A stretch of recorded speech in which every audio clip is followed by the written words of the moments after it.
Bonjour, aujourd'hui on va voir un classique de la littérature, mais pour le moins percutant. Et ça a aidé justement à faire prendre conscience au XIXe siècle de ce qu'était l'esclavage et du coup de commencer à faire des lois un peu abolitionnistes.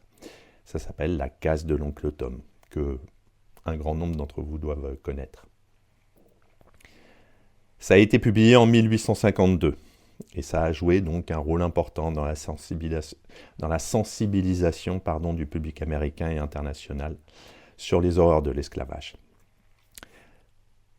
Ça a contribué à susciter d'ailleurs des mouvements, comme je vous disais, aux États-Unis et un peu partout dans le monde. L'histoire suit Tom, un esclave noir d'une bonté et d'une piété remarquables, qui est vendu par son maître endetté, M. Shelby, à un marchand d'esclaves. Cela marque le début d'une série d'épreuves pour Tom, qui doit quitter sa femme, Chloé, et ses enfants pour une destination inconnue. Tom est vendu à M. Halley, un marchand d'esclaves, malgré la promesse que M. Shelby lui avait faite de rester auprès de sa famille. Tom garde sa foi en Dieu et espère un jour retrouver les siens. En parallèle, Elisa, une autre esclave de la plantation, s'enfuit pour éviter la séparation avec son fils. Elle rencontre de nombreuses difficultés, mais est finalement aidée par des abolitionnistes. Tom est acheté par Augustin Sinclair, un propriétaire bienveillant, et devient proche de sa fille, Eva, une jeune fille d'une grande bonté et une femme de foi. Eva souhaite voir la fin de l'esclavage et influence son père à envisager de libérer Tom. Malheureusement, Eva tombe malade et décède, plongeant Sinclair dans le deuil. Après la mort de Sinclair, Tom est vendu à Simon Legré, un maître cruel et brutal, marquant le début des pires épreuves pour Tom. Chez Legré, Tom endure une existence misérable, où il est soumis à des violences inhumaines. Il reste cependant fidèle à sa foi et inspire ses compagnons d'infortune, dont la jeune esclave Cassie. Tom refuse d'obéir aux ordres qui violent ses principes, malgré les menaces de Legré. Finalement, Tom meurt sous les coups de Legré, refusant de trahir 2 esclaves en fuite. Sa mort symbolise le sacrifice chrétien et l'injustice de l'esclavage.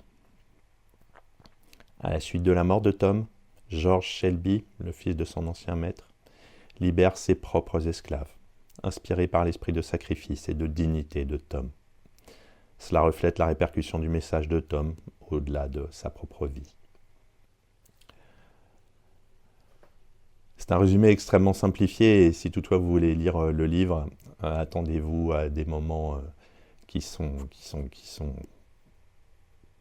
le mot abominable ne convient pas. On a 4 thèmes principaux, le christianisme et la morale. La foi chrétienne est au cœur de l'histoire.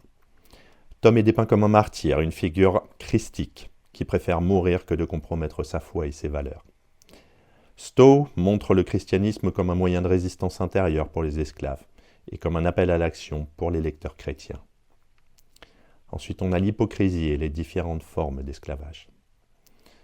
En présentant divers propriétaires d'esclaves, allant du gentil Sinclair au brutal Legré, Stowe montre que, malgré les différences de traitement, l'esclavage reste moralement répréhensible. Les personnages blancs, même ceux bienveillants comme M. Shelby et Sinclair, sont montrés comme complices du système esclavagiste. L'injustice raciale et la déshumanisation. Le roman explore l'injustice inhérente au système esclavagiste. La souffrance de Tom et des autres personnages noirs souligne leur humanité et la brutalité de leur déshumanisation aux mains des propriétaires d'esclaves qui les considèrent comme des objets. L'impact de l'esclavage sur les familles, enfin. La séparation des familles est une autre thématique clé. Tom est arraché à sa femme et ses enfants, tandis qu'Elisa lutte pour protéger son fils.